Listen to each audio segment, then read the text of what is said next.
दोस्तों, सोचिए एक ऐसी जेल के बारे में जिसे इंसानों को सुधारने के लिए नहीं बल्कि उन्हें तोड़ने के लिए बनाया गया था। अल्काट्राज, सैन फ्रांसिस्को के ठंडे समंदर के बीच एक छोटा सा आइलैंड। यहाँ की दीवारें पत्थर की नहीं बल्कि डर की बनी थी। कहा जाता था कि यहाँ से भागने के दो ही रास्ते हैं, या तो मौत या फिर पागलपन। लेकिन 1962 में 3 कैदियों ने कुछ ऐसा किया जिसने FBI, गवर्नमेंट और वार्डन सबकी नाक के नीचे से इतिहास बदल दिया। उन्होंने चम्मच, रेनकोट्स और साबुन का इस्तेमाल करके दुनिया का सबसे बड़ा प्रिजन ब्रेक किया। क्या वो जिंदा बचे या समंदर ने उन्हें निगल लिया? चलिए इस कमाल की कहानी को शुरू से जानते हैं। कहानी की शुरुआत होती है रात के अंधेरे और तेज बारिश में। हमें दिखाया जाता है मॉरिस को। ये एक बेहद शातिर चोर था और इसका IQ लेवल बहुत हाई था। इसने कई जेल्स तोड़ी थी, इसीलिए इसे अब अल्काट्राज लाया गया था, जहां से भागना नामुमकिन था। जेल में आते ही मॉरिस के कपड़े उतरवाए जाते हैं, चेकिंग होती है और उसे सेल नंबर 181 दिया जाता है। यहाँ का वार्डन एक बहुत ही सख्त और पत्थर दिल आदमी था। वो मॉरिस को बुलाता है और एक ही बात कहता है, अल्काट्राज में हम प्रिजनर्स को अच्छे इंसान नहीं बनाते, हम उन्हें अच्छे कैदी बनाते हैं। यहाँ से भागने का सोचना भी मत, क्योंकि चारों तरफ समुंदर का ठंडा पानी है। मॉरिस चुप रहता है, लेकिन उसका दिमाग चलना शुरू हो चुका था। जेल में मॉरिस की दोस्ती कुछ अजीब लोगों से होती है। लिटमस, उसने एक चूहा पाल रखा था। इंग्लिश, एक काला कैदी जो लाइब्रेरी संभालता था। वो वहाँ का किंग था और उसने मॉरिस को समझाया कि यहाँ से भागना बेकार है। डॉक, एक बूढ़ा पेंटर जो जेल में रहकर भी अपनी पेंटिंग्स के जरिए आज़ादी महसूस करता था। लेकिन हर कहानी में एक विलेन होता है। यहाँ था वुल्फ। वुल्फ एक खतरनाक कैदी था। जब मॉरिस नहा रहा था, वुल्फ ने उसे परेशान करने की कोशिश की। मॉरिस ने डरने के बजाय वुल्फ को उसी साबुन से मारा और उसकी नाक तोड़ दी। इस लड़ाई की वजह से वार्डन ने मॉरिस को अंधेरी कोठरी में डाल दिया। वहाँ न रोशनी थी न कपड़े, बस ठंड और अंधेरा। वहाँ रहकर मॉरिस का इरादा और पक्का हो गया, उसे यहाँ से निकलना ही है। अंधेरी कोठरी से वापस नॉर्मल सेल में आने के बाद मॉरिस को एक चीज नोटिस होती है। उसकी सेल की दीवार पर जहाँ हवा आने वाला ग्रिल लगा था, वहाँ से एक कॉकरोच निकलकर भागता है। मॉरिस उस कॉकरोच को पकड़ने जाता है तो देखता है कि वो ग्रिल के किनारे की दीवार थोड़ी खोखली है। समंदर की नमकीन हवा ने सीमेंट को कमजोर कर दिया था। मॉरिस ने अपने नाखून से खुरुचा तो सीमेंट गिरने लगा।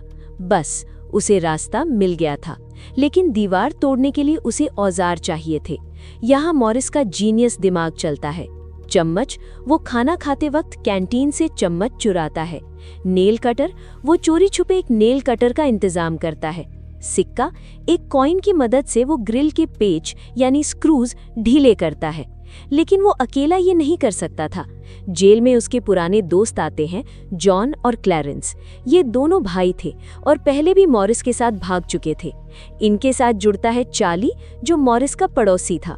अब ये 4 लोग मिलकर प्लान बनाते हैं। सबसे बड़ा चैलेंज ये था कि दीवार खोदते वक्त जो शोर होगा उसे गार्ड सुन लेंगे। इसका तोड़ उन्होंने निकाला म्यूजिक आवर। रोज शाम को जेल में 1 घंटा म्यूजिक बजाने की इजाजत थी। जब कोई अकॉर्डियन या गिटार बजाता, उसी शोर में ये लोग अपनी अपनी दीवारें खोदते थे। मॉरिस ने चम्मच के हैंडल को घिस कर एक तेज छेनी बना लिया था। वो रोज थोड़ा खोदता और जो मिट्टी निकलती उसे अपनी जेब में भरकर सुबह वॉक करते वक्त मैदान में गिरा देता। दोस्तों, सोचिए कितना रिस्क था। अगर एक गार्ड भी टाइम से पहले राउंड पर आ जाता तो खेल खत्म। लेकिन मॉरिस ने गार्ड्स को बेवकूफ बनाने के लिए जो अगला आइडिया लगाया, वो सुनकर आप दंग रह जाएंगे। कहानी का असली थ्रिलिंग पार्ट अब शुरू होगा।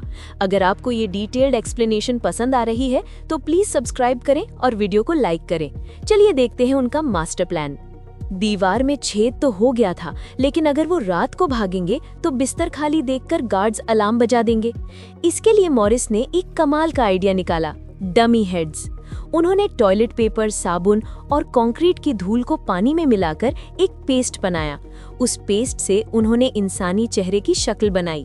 डॉग से उन्होंने स्किन कलर का पेंट लिया ताकि वो असली दिखे, और नाई की दुकान से फ्लोर पर गिरे हुए असली बाल उठाए और उन नकली सिरों पर चिपका दिए। अंधेरे में वो सर बिल्कुल असली लगते थे। अब अगला चैलेंज था वेंटिलेशन के पीछे जो लोहे के रॉड्स थे उन्हें तोड़ना। इसके लिए मॉरिस ने एक चोरी किए हुए वैक्यूम क्लीनर की मोटर और एक चम्मच को जोड़कर एक ड्रिल मशीन बनाई। म्यूजिक के शोर में उन्होंने रॉड्स के आसपास ड्रिल किया ताकि वो आसानी से निकल सके। लेकिन सबसे बड़ा सवाल अभी भी वही था, पानी। एल्काट्राज के चारों तरफ ठंडा पानी था, तैर कर जाना नामुमकिन था। उन्होंने नोटिस किया कि जेल में जो रेनकोट्स मिलते हैं वो रबर के होते हैं। उन्होंने ढेर सारे रेनकोट्स चुराए और उन्हें ग्लू और गर्म भाप से चिपकाकर एक राफ्ट और लाइफ जैकेट्स बना लिए। ये सब काम वो रात को गार्ड्स की नज़रों से छुपकर अपनी सेल के पीछे वाले खुफिया रास्ते में करते थे। एक दिन वार्डन को शक हो गया। उसने मॉरिस के सेल की चेकिंग की, लेकिन मॉरिस ने ग्रिल के आगे एक नकली कार्डबोर्ड की दीवार लगा रखी थी जो बिल्कुल असली दीवार जैसी दिखती थी। वार्डन को कुछ पता नहीं चला, लेकिन मॉरिस समझ गया था कि अब वक्त कम है। वार्डन ने कहा था कि वो मॉरिस का सेल बदल देगा, इसलिए उन्होंने फैसला किया, हम आज रात ही भागेंगे। रात होती है, लाइट्स ऑफ हो जाती हैं। सबसे पहले मॉरिस, जॉन और क्लैरेंस अपने बिस्तर पर वो नकली सर रख देते हैं और उन्हें चादर से ढक देते हैं। वो ग्रिल हटाकर दीवार के पीछे वाले रास्ते में घुस जाते हैं। लेकिन चार्ली के साथ गड़बड़ हो गई। एंड टाइम पर वो बहुत ज्यादा डर गया। उसे लगा कि वो पकड़ा जाएगा या डूब जाएगा। वो अपने सेल में ही बैठा रहा।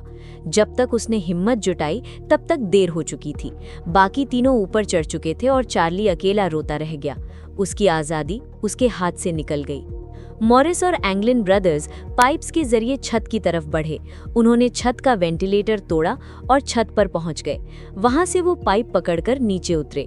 गार्ड्स कुछ ही दूरी पर थे, लेकिन अंधेरे और शोर की वजह से उन्हें कुछ दिखाई नहीं दिया। वो तीनों समंदर किनारे पहुंचे। उन्होंने अपनी रेनकोट वाली नाव में सांसों से हवा भरी, ठंडे पानी में उतरे और सैन फ्रांसिस्को की तरफ गायब हो गए। अगली सुबह होती है। वार्डन गार्ड्स के साथ राउंड पर आता है। वो मॉरिस को उठाने के लिए आवाज देता है, उठो, सुबह हो गई। मॉरिस नहीं हिलता। गुस्से में वार्डन जेल का दरवाजा खुलवाता है और मॉरिस को हिलाता है। जैसे ही वो उसे छूता है, मॉरिस का सर लुढ़क कर नीचे गिर जाता है। वो एक नकली सर था। वार्डन का चेहरा देखने लायक था। सारे सेल्स चेक किए जाते हैं।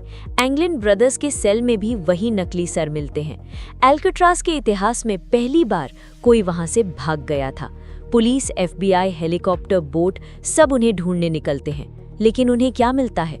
सिर्फ एक लाइफ जैकेट और कुछ फटे हुए रेनकोट्स के टुकड़े।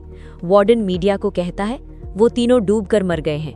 इतने ठंडे पानी में कोई नहीं बच सकता। लेकिन मूवी का आखिरी सीन हमें कुछ और बताता है।